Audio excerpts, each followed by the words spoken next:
এদিকে নরসিংদীতে টানা ৩ দফা ভূমিকম্পের পর আবারও ভূমিকম্প হবে ভেবে গতরাতে জেলার বিভিন্ন স্থানে শত শত মানুষ রাস্তাসহ খোলা মাঠে আশ্রয় নেয়। স্থানীয়রা জানায়, সন্ধ্যা ৬টা বেজে ৬ মিনিটে ভূমিকম্পের পর এখানের মানুষের মাঝে নতুন করে আতঙ্ক সৃষ্টি হয়। এর মাঝে রাতে বিভিন্ন স্থান থেকে মাইকিং করে জানানো হয় রাত ১২টা থেকে ভোর ৪টার মধ্যে আরেকটি বড় ধরনের ভূমিকম্প হবে। এমন ঘোষণার পর বেশিরভাগ মানুষ ঘরবাড়ি ছেড়ে রাস্তায় নেমে আসে। পরে তারা বিভিন্ন স্কুল, কলেজ ও মাদ্রাসার মাঠে আশ্রয় নেয়। এদিকে প্রশাসন কর্মকর্তারা জানায়, একটি মহল গুজব ছড়িয়ে সবার মাঝে আতঙ্ক সৃষ্টি করায় এমন ঘটনা ঘটে। পরে প্রশাসনের পক্ষ থেকে মাইকিং করে গুজব প্রতিরোধ করা হয়।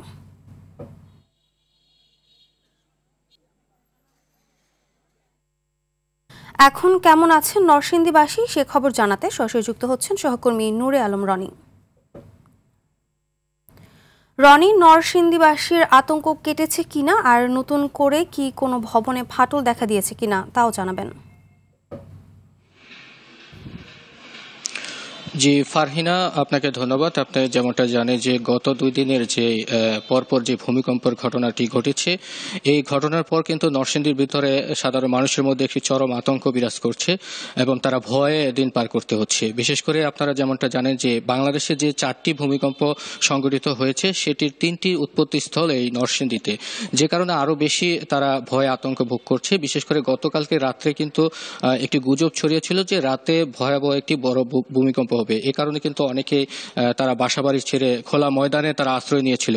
তো আমি গতকালকে যে ভূমিকম্প হয়েছিল সেই ভূমিকম্পের কারণে নতুন করে কয়েকটি ভবনে ফাটল দেখা দিয়েছে। আমি এই মুহূর্তে রয়েছি পলাশ শিল্পাঞ্চল বিশ্ববিদ্যালয় কলেজটিতে। আমি যদি দেখাই আপনাদেরকে, এই ভবনের এটি প্রশাসনিক ভবন এবং একাডেমিক ভবনে, এটি মূল ভবন। এই ভবনের একটি শ্রেণীকক্ষের অবস্থা যদি দেখেন বুঝতে পারবেন যে কি ধরনের ফাটল দেখা দিয়েছে এবং ভূমিকম্পের যে ভয়াবহতা সেটি কিন্তু এখান থেকে বোঝা যাচ্ছে যে এখানে শুধু এখানেই ফাটল নয়, এই ভবনটির অধিকাংশ স্থানে ফাটল দেখা দিয়েছে এবং আমরা যেমনটা জেনেছি যে এই ভবনের ফাটলের কারণে এই ভবনটি ঝুঁকিপূর্ণ অবস্থায় থাকা বিদায় এখানকার যে শ্রেণীকক্ষ পরিচালনা সেটি আপাতত আজকের জন্য স্থগিত করেছে। আমরা একটু কথা বলি যদি এই বিশ্ববিদ্যালয় কলেজটির অধ্যক্ষ জনাব রাশেদুজ্জামান স্যারের নিকট, একটু জানতে চাই যে আপনার এই কলেজটির কি অবস্থা। আমাদের গত শুক্রবারে ভূমিকম্প হয়। ভূমিকম্পের পরে আমরা কলেজটি পরিদর্শন করি। আমাদের এই ভবনটিতে 20টা কক্ষ রয়েছে। শ্রেণী কার্যক্রম সবচেয়ে বেশি এই ভবনটিতে পরিচালিত হয়। প্রত্যেকটা কক্ষ ক্ষতিগ্রস্ত হয়েছে এবং ভীমগুলো ফেটে গেছে, কলামগুলো ফেটে গেছে। আমাদের কাছে প্রতীয়মান হচ্ছে ভবনটি দক্ষিণ দিকে একটু হেলে পড়েছে। এটা শ্রেণী কার্যক্রম পরিচালনা এটার জন্য ঝুঁকিপূর্ণ হতে পারে।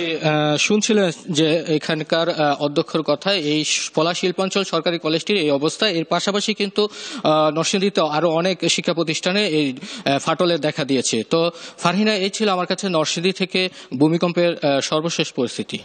ধন্যবাদ আপনাকে।